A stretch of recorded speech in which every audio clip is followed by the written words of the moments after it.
불로소 환수 의지를 강력하게 말씀하셨어요. 네. 그러면 이번 대장동 사업이 이 자산 격차 해소에 어떤 기여를 했다고 생각하십니까?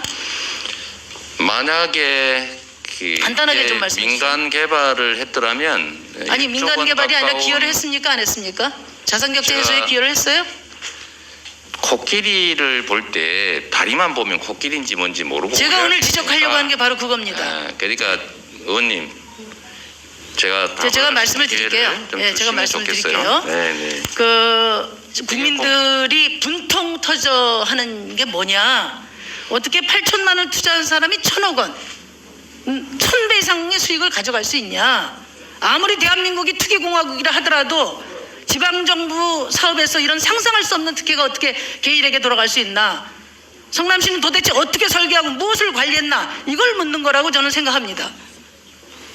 국민들은 이번 이 대장동 사업이 공공이 지원한 역대 최대 민간 특혜 사업이라고 판단합니다. 이런 특혜가 가능했던 이유를 제가 하나하나 짚어보겠습니다. 지사님, 대장동 사업 규모가 얼마나 됩니까? 어떤 규모를 말씀하시나요? 그러니까 대장동 사업 총 규모가 어떻게 돼요? 그러니까 면적을 얘기하시는지 투자금을 얘기하시는지 사업 규모. 이익 규모를 얘기하시는지. 네.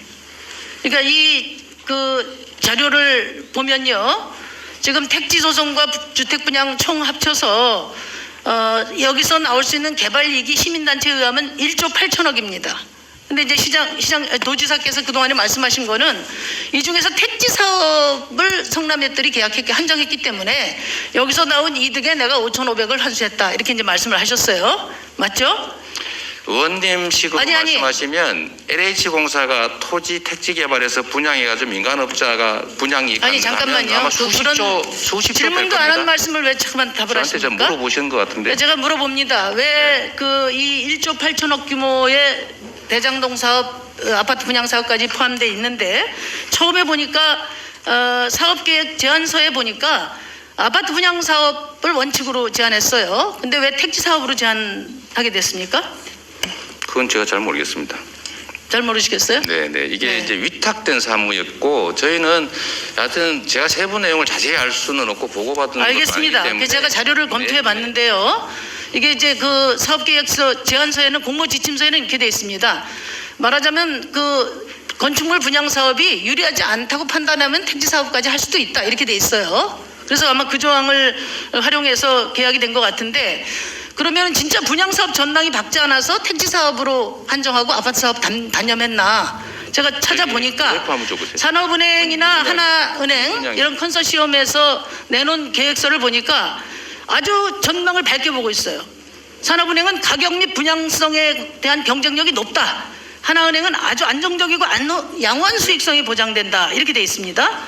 그리고 또 하나는 바로 이어서 체결한 사업계약서에서 하천대유가 5개 블록을 수의계약으로 이제 확보해서 바로 아파트 분양 사업에 뛰어듭니다. 이런 걸로 볼 때 이것은 성남시의 이익을 최소화하기 위해서 택지 사업으로 한정한 게 아닌가, 이런 말씀을 드려요. 그러니까 도지사께서 택지 사업의 수익 중에서 5,500을 확보해서 70%를 확보했다, 그건 맞는 말씀 같은데, 제가 드리는 말씀은 뭐냐, 이 사업 자체가 아파트 분양 사업까지 하는 1조 8천을 기준으로 하면은 그 5,500을 다 인정해도 25%, 그리고 그냥 1,800만 이야기할 땐 10%, 그러니까 대장동 사업 전체 이익 중에 말하자면 75%에서 90%가 민간으로 넘어갔다. 바로 이것이 국민들이 분노하는 지점이다, 이 말씀을 제가 드립니다. 그런데 100번 양보해서 택지 사업으로 한정한다 하더라도 아까 우리 지사님께서 인사말에 하신 말씀처럼 권한을 가지고 공익을 강력하게 추구했어야 돼요.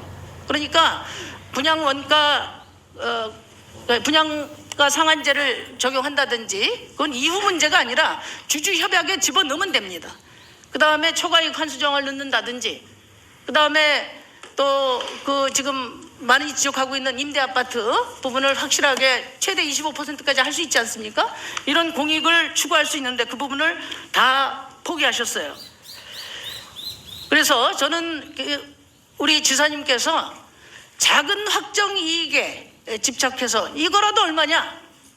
큰 도둑에게 자리는 다 내주고 작은 확정이익에 집착해서 이거라도 얼마냐 이렇게 말씀하시는 것으로 이해하고 있습니다. 그 다음에 두 번째로는 지금 이 민간 특혜 이익에 동원된 국민 손실이 1조 원입니다. 제가 그 표에 말씀드렸는데 강제 수용으로 지금 원주민들이 4,367억을 그 손해봤어요. 그 다음에 용적률 완화로 1,000억을 민간에게 또 몰아줬습니다. 분양가 상한제 미적용으로 4,600억이 그 무주택 입주민들에게 손실이 갔어요. 바가지 분양이 된 거죠. 이것만 합쳐도 총 1조에 달하는 국민 손실이 민간 특혜에 동원된 것이다. 이 부분에 대해서 어떤 시민이 저한테 오늘 꼭 이거를 말씀드리라고 합니다.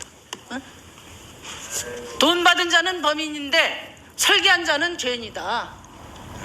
그러니까 무슨 말씀이냐면 강제 수용을 하는 것은 공공적 목적일 때만 이게 합리화될 수 있는데 저렇게 강제 수용당한 원주민들에게 사과해야 됩니다. 바가지 분양가 적용된 입주민들에게 사과해야 됩니다. 저는 이런 공익적인 그 가치를 의지로서 이재명 지사가 억강부약을 강조하는 이재명 지사가 인허가권을 가지고 강력하게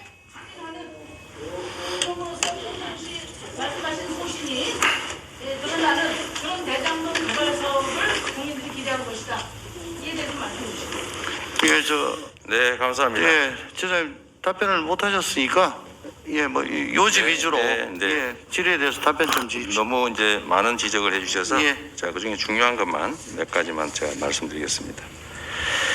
마지막 부분에 설계한 사람이 범인이라는데 그건 도둑질을 설계한 사람은 도둑이 맞고 공익환수를 설계한 사람은 착한 사람이죠. 설계를 공익환수 부분에 성남시에 설계하고 그 부패 설계 또는 하나은행이 최대 금액을 투자하면서 왜 그 10억